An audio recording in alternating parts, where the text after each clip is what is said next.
పెళ్ళైనా పండగైనా వేడుక ఏదైనా పట్టుచీరల ప్రత్యేక వేదిక వారాహి సిల్క్స్.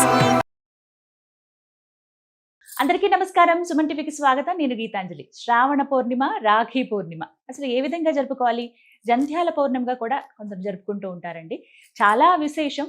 ఇంతకీ ఈ రాఖీ పౌర్ణమి ఏ విధంగా జరుపుకోవాలి? అలాగే ఒక ప్రత్యేకత కూడా ఉంది, ఒక విశేషం అనమాట. అది నేను ఆఖరిలో చెప్తాను. గురువుగారి ద్వారా కూడా మనం తెలుసుకుందాం ఆ విశేషాలని. ఎటువంటి రాఖీ అసలు మనం కట్టాలి, ఆ రాఖీలు అంటే ఇప్పుడు చూస్తున్నటువంటి ఈ రాఖీలు, లేకపోతే మనం బంధనం ఏదైతే చేస్తున్నామో రక్షాబంధన్ అని చెప్పి సోదరులు మాత్రమే కడతారా? అసలు ఎలా ఉంది? మన శాస్త్రంలో ఏమని చెప్పబడింది? ఎప్పటి నుంచి ఈ రాఖీ విధానం అనేది ఉందో తెలుసుకుందాం గురువుగారి మాటల్లో.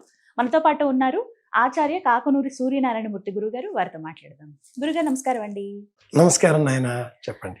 మీకు శ్రావణ పౌర్ణిమ శుభాకాంక్షలు. మీకు అలాగే ప్రియమైన మన ప్రేక్షకులందరికీ శ్రావణ పౌర్ణిమ శుభాశీస్సులు. చాలా సంతోషం గురుగారు, మీ ఆశీర్వాదం. రాఖీ పూర్ణిమ, శ్రావణ పూర్ణిమ, రాఖీ పూర్ణిమ, జంధ్యాల పూర్ణిమ, ఇలా అన్ని పేర్లు ఒక పూర్ణిమకే ఉన్నాయి. అంటే విశిష్టత మాట్లాడుకుందామండి. అసలు ఏం చెబుతోంది మనకి? మన సాంప్రదాయాలలో, ముఖ్యంగా మన శాస్త్రంలో, ధర్మంలో ఏదన్నా ఒక పండుగ వచ్చిందని దాని వెనకాల ఒక పరమార్థం ఉంటుంది అని చెబుతారు. అసలైన పరమార్థాన్ని మీ ద్వారా తెలుసుకోవాలనే కోరుకుంటున్నాం. రాఖీ పౌర్ణిమ, రక్షాబంధనం అని మనం మహా కోలాహలంగా చేసుకుంటూ వస్తున్నాం. సనాతన ధర్మం, సంప్రదాయం, వైదిక విజ్ఞానం అనేసరికి ఆ సనాతనంలో ఈ రాఖీ పండుగ లేదు. ఆ రోజుల్లో ఏముండేది? నాగబలి అన్న పేరిట సర్పముల నుంచి రక్షణ కోరుతూ ఒక యజ్ఞాన్ని ఆచరించేటటువంటి వాడు. వరుణ ప్రకాశం అన్న పేరిట ఒక హోమం చేసి పేలాలని, లాజా అని చెబుతాం, పేలాలని సమీపంలో ఉండేటటువంటి పొలాల మధ్యన ఎక్కడో దూరంగా ఉండేటటువంటి చెట్ల ఆ మొగదల దగ్గర విడిచిపెట్టాలి, చెట్ల మొదలు వద్ద విడిచిపెట్టాలి. అందువల్ల ఆ పొలాలలో ఉండేటటువంటి పాములు, ఎలకలు అటు చేరతాయి. ఒకటానికి మరి ఒకటి ఆ ఎలకలు ఈ పాములకి ఆహారం కాబట్టి ఆ పాములు మన ఇంటి దాకా రాకుండా అక్కడ ఉంటాయి. ఇక వర్షాకాలం ఆరంభం అయిపోయింది కాబట్టి వేదాధ్యయనం చేసేటటువంటి వారు తాము ధరించిన యజ్ఞోపవీతాన్ని మార్చుకొని నూతన యజ్ఞోపవీతం ధరించి ఇషేతవో అర్జేతవా అజవస్థవ పాజవస్థ కొత్త మంత్రాన్ని నేర్చుకోవడం కోసం ప్రయత్నాలు ప్రారంభం చేసేటటువంటి వాడు. దానికి యజ్ఞోపవీత ధారణ జంధ్యాల పౌర్ణిమ అంటారు. హయగ్రీవ జయంతి కూడా ఈ రోజే. జ్ఞానానందమయం దేవం నిర్మల స్ఫటికాకురం ఆధారం సర్వ విద్యానాం హయగ్రీవ ఉపాస్మహే. హయగ్రీవుడు లలితా విద్యను మనకు అందించిన మహాస్వరూపం, దైవ స్వరూపం, సాక్షాత్ శ్రీమన్నారాయణ స్వరూపం కాబట్టి హయగ్రీవ జయంతి. విఖనస మహర్షి జయంతి, ఆగమ శాస్త్రాలకు సంబంధించిన విఖనసుడు, చాలా గొప్ప వైఖానస శాస్త్రం ఒకటి ఉన్నది, తిరుమలలో పాటిస్తారు. ఆయన జయంతి కూడా ఈ రోజే. ఇన్నింటిలో ఈ రాఖీ పండగ ఎలా వచ్చేసింది అంటే ఇది కూడా మనకు వేదంలో మూలాలు. శ్రీమన్నారాయణమూర్తిని బలి చక్రవర్తి నివసించే పాతాళంలో ఉండే భవనానికి కాపలాగా ఉన్న తన భర్త అయిన శ్రీమన్నారాయణమూర్తిని తిరిగి వైకుంఠాన్ని తీసుకుపోవడం కోసం లక్ష్మీదేవి దిగివచ్చి ఆ బలిచక్రవర్తి చేతికి ఈ రక్షను బంధించి తన భర్తను బదులుగా బహుమానంగా అడిగి తీసుకువెళ్ళింది అనేది ఒక పిట్ట కథ. ఏ పురాణాలలో లేదు, కాదు బహుళ ప్రాచుర్యంలో ఈ కథ ఉంది. ఇక పృథ్వీరాజ్ చౌహాన్, మనకి అలెగ్జాండర్ కథ, ఇదంతా రుక్సానా, ఇది కూడా మనం పురుషోత్తముడికి కట్టడం, అంబి, ఈ కథలు కూడా మనం వింటూ వస్తూ ఉన్నాం. వీటికి కూడా చరిత్రలో ఎక్కడ ఆధారాలు లేవు. అయితే దేవతల పైన రాక్షసుల యుద్ధానికి వచ్చినప్పుడు ఆ యుద్ధములో తన భర్తకు విజయం కలగాలి అనే ఉద్దేశ్యంతో శచీదేవి ఇంద్రాణి తన భర్తకు రక్ష కట్టింది. ఇది వేదంలో ఉన్న కథ. అలాగే క్రమేణా సోదరులు సోదరి అనుబంధాన్ని పటిష్టం చేయడం కోసం ఉత్తర భారతదేశంలో ఉన్న ఈ రాఖీ పండుగ, రక్షాబంధనం అనే ఉత్సాహాన్ని, వేడుకను తెలుగువారమైన మనమంతా కూడా అనుసరించడం ఆరంభం చేశాం.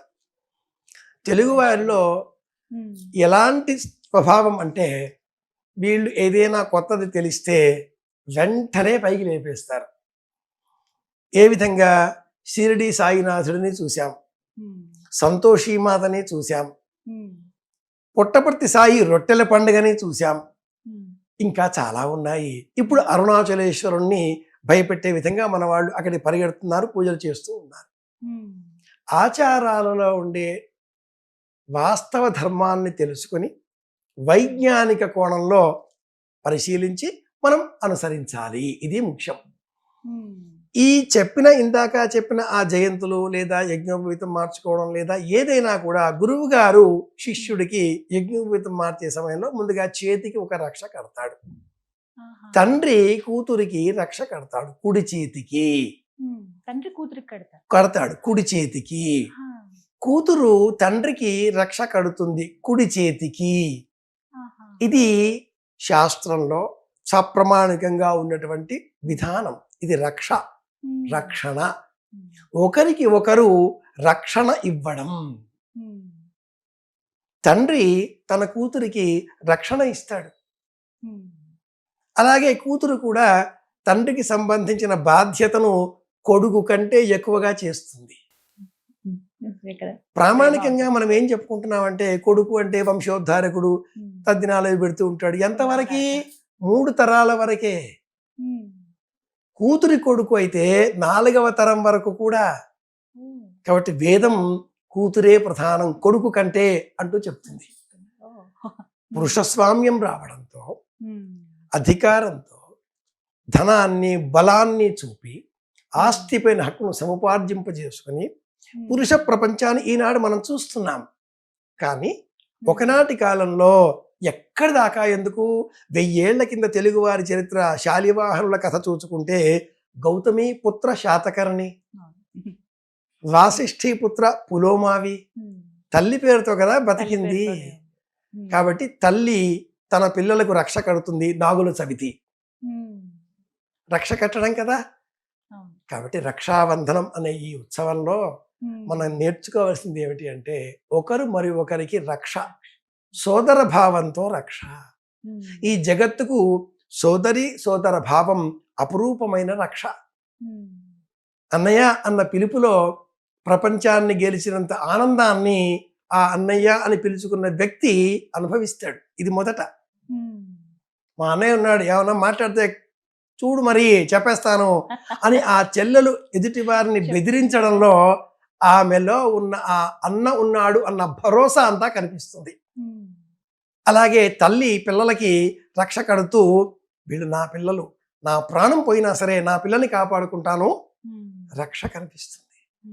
తండ్రి కూతురికి కానీ ఇలా మనం ఈ భావాలన్నింటినీ కూడా పవిత్రంగా సామాజిక బంధనాలని పటిష్టం చేసే విధంగా కుటుంబంలో ఉండే సామాజిక అనుబంధాలని చిన్నాభిన్నం అవుతున్నటువంటి ఆధునిక కాలంలో ఎవరో ఆస్తి పంచుకుంటున్నారు అన్న గొడవలు పెరిగిపోతున్న నేపథ్యంలో అవన్నీ తొలగించుకోవాలి, కలిసి ఉండాలి అన్న మమకారం పెంచుకోవడం కోసమే స్త్రీలకు ఆస్తి హక్కు అవసరమా అన్న ప్రశ్న వేస్తూ ఉంటారు.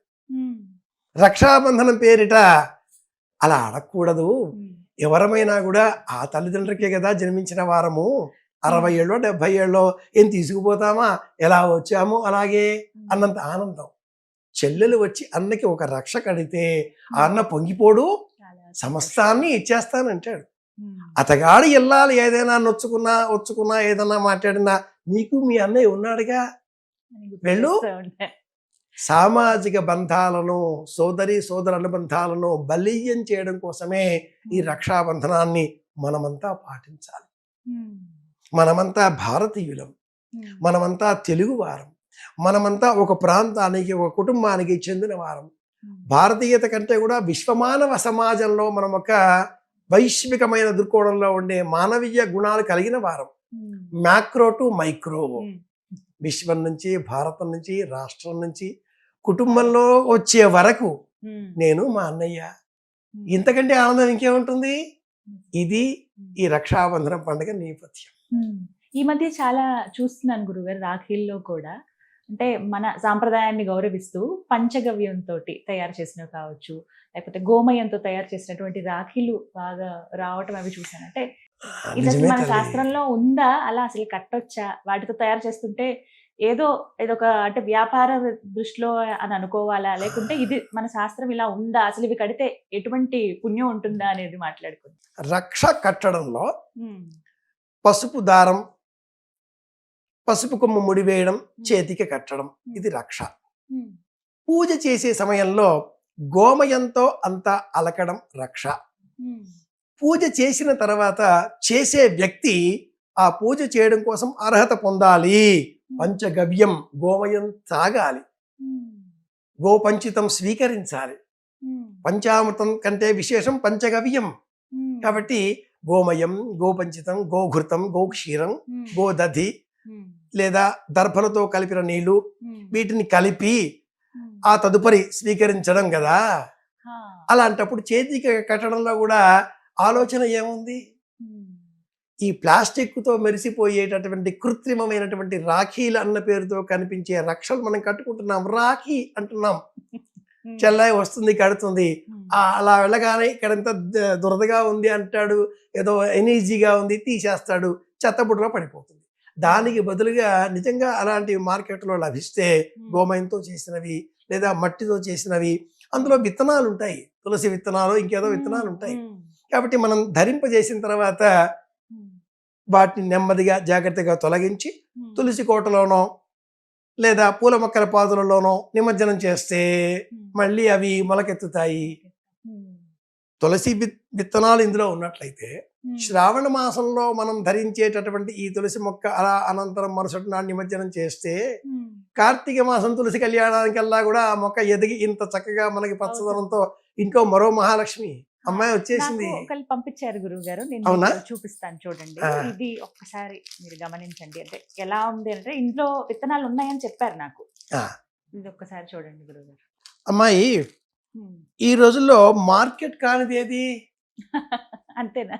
వైద్యమే మార్కెట్ చేసిన తర్వాత కమర్షియలైజేషన్ అన్న ఆ భావనతో వైద్య వృత్తినే అలా మార్చేసిన తర్వాత ఏదైనా కూడా cash and carry, pay and use the services అన్న స్లోగన్స్ బాగా వ్యాపించేటటువంటి తరుణంలో ఇది మంచి ప్రయత్నమే.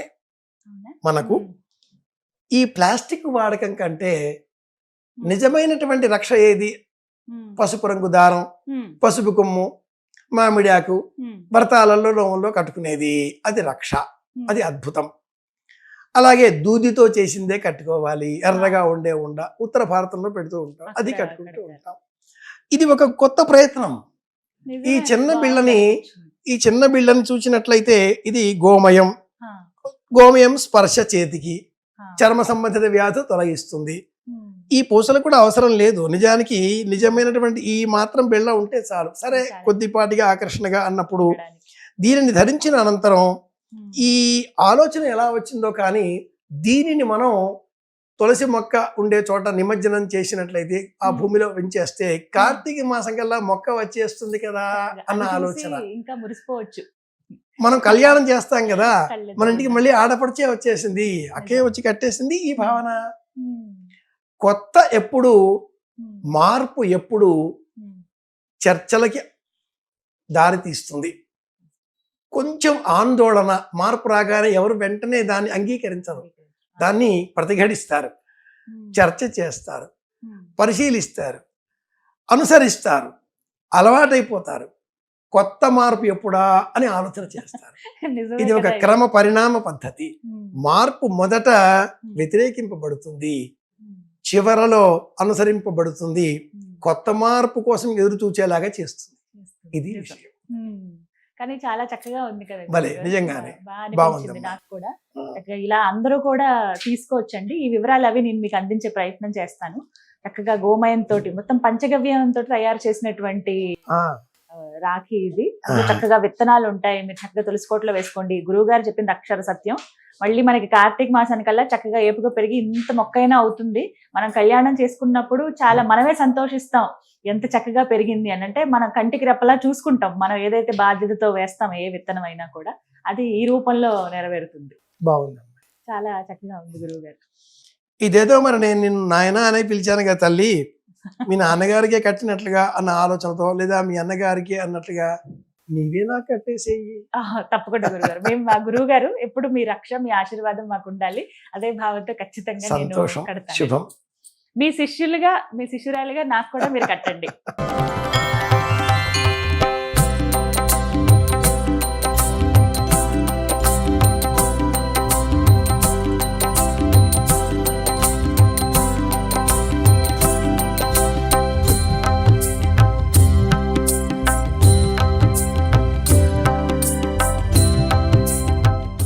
ఆయుష్మాన్ భవ, కలకాలం ఆనందంగా ఉండాలి. సంతోషం. ఒక తండ్రి తన కుమార్తెకు, అలాగే ఒక అన్న తన సోదరుడికి కూడా కట్టాలి. భర్త ఇల్లాలికి రక్షణ ఇచ్చే సమయంలో కట్టేటటువంటి తోరం ఎడమ చేతికి ఉండగా, తండ్రి అన్న కట్టేటటువంటి రక్ష ఈ సంప్రదాయం.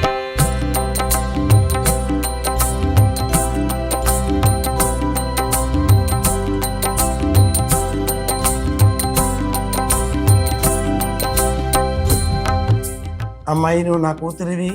ధన్యవాదాలు గురుగారు. శ్రీరామ జయం.